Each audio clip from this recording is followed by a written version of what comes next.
Hello guys, NautoAisDx here, and I want to give my thoughts a event that's going to happen on June 23rd, 2020. So, of course, if you already heard by now, the world of video game E3 2020 is canceled. The ESA won't be doing anything, some sort of online digital Nintendo Direct style, but other company will. There are some company themselves they're gonna do their own thing, such as Ubisoft. But there are some company that unfortunately, I guess, they don't have the resource or the situation to do a Nintendo Direct style, such as Bethesda and Square Enix. They actually announced that they won't be showcase their own game. But of course, IGN, they're gonna do their own thing, and they already partnered with some third-party companies such as Bandai, and of course, since May, Jeff Keighley hosted the Game Fest Summer Games, and that's still ongoing, and it will end at August. So we're gonna now set up the game during the summer, and that sort of kind of replaced the E3 2020. And of course, myself, like I said on my update, there's no pre-hype special for E3 2020. Instead, I'm gonna give my thoughts on events that happened that actually got me interested, such as this one. What you're looking here is that out of nowhere they announced a new expo called Game Plus Expo, which is an online showcase, and there are some already developers, third-party company that's actually going to team up with them. And of course, you can follow them on Twitch. They have a Twitch channel. They also have now on Facebook, Twitter, Instagram. Of course, they're also on YouTube, and of course, the official website is www.ngbx.games, not .com, .games. And here are the initial games that they're gonna show for this new expo. Most of the games here are Japanese companies. Yay! I know, most of them are. And most of them also are not as big as, well, Capcom, Konami, Square Enix, Namco Bandai. Granted, you see one of them there, but I'll give my thoughts about that one. Especially you don't see Nintendo, Sony, or Microsoft. So mostly the word I'm looking for are sort of medium tier game companies that I like. I like some of their games. I like some of the company here. Some of them I don't, but that's a different story there. So the company here that's gonna participate for the new Game Plus Expos are Actil. I think I said that right. I never heard of it. Playism, I'm sort of familiar with the name, but I'm not really too sure. Axie Games, definitely. They did the publishing for some of the Arc System Works game. Of course, a bit of a controversy with Blaze Blue Central Fiction, but that's actually on Arc System Works. He admitted it. Different story there. And of course, Arc System Works, the developers of Guilty Gear Strive, which they're gonna announce something there. And of course, Blaze Blue Contact Battle. As of right now, the game's on stalemate. Not really much there happening. Gung Ho America, if you don't know who they are, they did the porting of the Grandia 1 and 2. Right now it's on Steam, it's on Switch.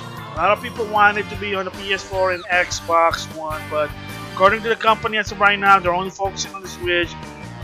And the reason is there's no, from what I heard, like a deal exclusive. It's more of just they are just focused on trying to develop on one system before porting it. Once they're more comfortable, then they'll probably port in the long run. Of course, one of my favorite company, Idea Factory / Compound Hard. And of course, if you've been following them, the game that they're actually going to localize and publish, Dead End Request 2. And of course, yesterday, by this recording, Istia Soft announced that they will be in charge of localizing and publishing the sequel to Mori Chronicle Monster Age.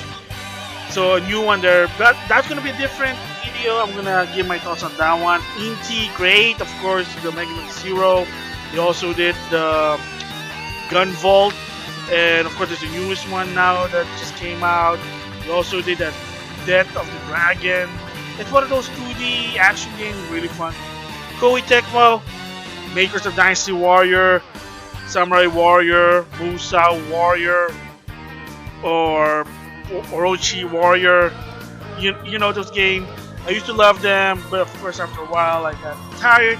Maybe the repetition, but of course the infamous of basically abandoning putting dubs in their game. They no longer do it. They also bought Gus, so that's a good tier game. Of course, now recently they're doing the Fairy Tail RPG, and once again, unfortunate because of the company, they will never ever do dub anymore. And of course, if you heard on the Tecmo side, they abandoned updating or supporting Dead or Alive 6. They're no longer doing anything about it. Natsume, Wild Guns, Reload, Harvest Moon games, of course. And then, of course, NIS America, aka Nichi Ippon in Japan. This Gaia, of course, they just localized and published. Trails of Cold Steel 3, which is, I'm surprised it's actually good. Of course, the announcement there now is they're also going to do Trails of Cold Steel 4, the conclusion of the Rain storyline. Again, I mean, if it's good as 3, then props to them, because then a lot of people were iffy about them, but at the same time, lucky thing that they actually proved themselves that, hey, look, we able to do it. So I gotta give them props for that one, but still a little bit iffy because, of course, in the past they were also known for very, very biased and supportive to Nintendo over Sony because of the business reason. Again, it is not cool, but it is probably within their right to do it. Whatever, that's best for their business. But kind of disappointing when you hear something like that, but it is what it is. But again, it's America. They are known for this Gaia game for a while in the beginning during the PS3 era or the PlayStation era. They used to publish the Idea Factory games before Idea Factory created Idea Factory International. And one of the reasons, from what I heard, why that even happened was Japan. Nichi Ippon tried to be, the word I'm looking for, apologies, dickish. They were trying to do employee sniping, trying to grab some people from Idea Factory to work for Nichi Ippon. Not cool. So never snipe. That's just wrong there. Sega, of course, is going back and roll with Sonic Forces is actually good in my opinion. Sonic Mania the best. The Sonic racing game. It's a Sonic game racing, so it's not really that bad. I still prefer Transformers. I think that's one of the best one. Of course, recently they just did Sakura War 2020, and yes, the game is more of a Dynasty Warrior than a strategy, which is, I don't know why, but whatever. It is just the unfortunate part. Sega, shame on you. Really, Sakura War, you're not gonna put English dub?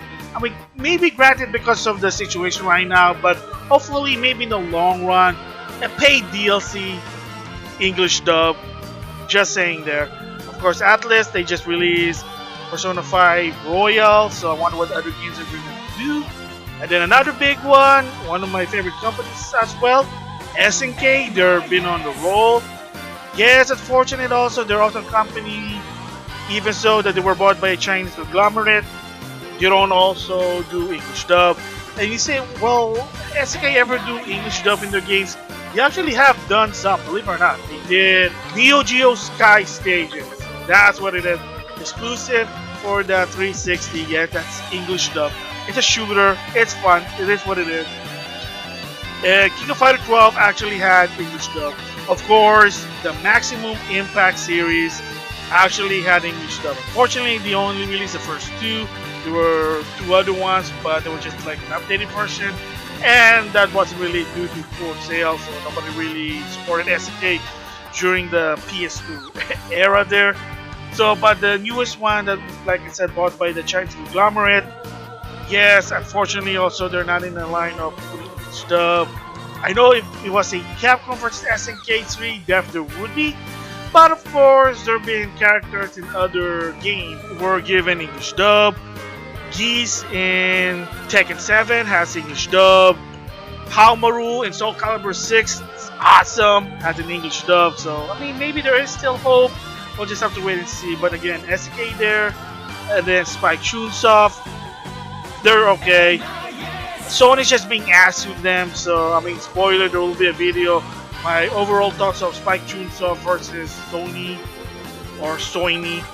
And then Grasshopper manufacturer, very interested in this one, Grasshopper, because right now they're working on No More Heroes 3, exclusive for the Switch.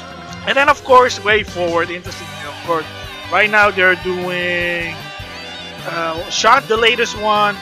It has a Studio Trigger intro, really awesome looking. So yeah, so if you notice, a lot of these companies are sort of middle tier, except for Sega. But again, I don't know why they're there. Maybe they don't like IGN. Who knows? I'm just throwing it out there. So I mean, what I think about it, I think it's awesome. I can't wait for it. Finally, because most of this company, to some extent, you don't see them in E3 because, well, E3 is expensive, and of course some of them probably couldn't be there. I remember Tecmocore for a while. They were there in the beginning, like early 2000, and stopped. Same goes with SNK, especially during the PS2 era when Ben Herman. They even announced that at some point they couldn't reboot anymore because it was just costing a lot of money, because putting stuff on E3 costs a lot of money. And with this online, I think it's a good idea. I mean, I don't really mind the Nintendo Directs. I think that's probably going to be a norm going forward to some extent, and it's a good option. So I like it. I mean, for me personally, some of the companies I'm really anticipating, I want to know what the news are. First of all, maybe Arc System Work. Maybe, and I'm just saying maybe because, of course, if you just heard, Guilty Strive got delayed to 2021. Two reasons, of course, you know, the pandemic, but I mean, yeah.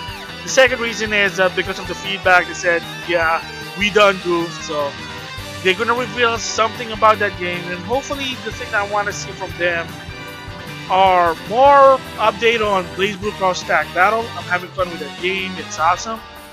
And maybe I'm sounding like assy here, but maybe a pay English dub DLC for Central Fiction for BlazBlue, and the Guilty Gear Xrd game, because Sign had English dub, but then all suddenly Revelator and then Rev 2, they just stopped, and they just said the reason is because of they needed to release it earlier, which is again so assy. I mean, there are some people that are not FGC, they can wait, but no, gotta some extent gotta cater to the FGC. I'm sorry, but I think that's just assy.